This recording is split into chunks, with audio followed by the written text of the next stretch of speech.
Sì, buongiorno da Fossò, dove è stata posta sotto sequestro dalla Procura di Padova la salma di Matteo Sartori, il 33enne appunto di Fossò, lo ricordiamo, venuto a mancare mercoledì sera all'ospedale di Padova dopo 6 giorni di agonia in seguito a un trauma cranico. Era caduto dopo essere svenuto da una rampa di scale all'interno della nave crociera mentre era in navigazione al largo dell'Albania, in vacanza con la fidanzata Sonia Marcato, assessore alla cultura a Correzzola.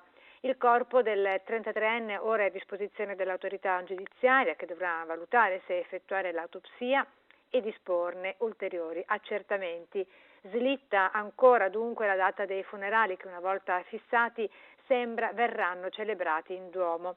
Matteo, che di professione era macchinista dei treni delle linee regionali che collegano Venezia ad Adria e Chioggia a Rovigo, vorrebbe essere ricordato dai colleghi con una targa nella stazione di Viale degli Alpini, colleghi che prima di questo, in segno di stima e di cordoglio alla famiglia di Matteo, vorrebbero fermare i treni durante il funerale.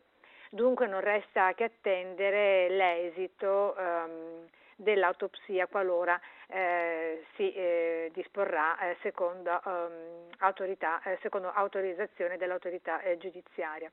E da Fossò è tutto, la linea può tornare allo studio.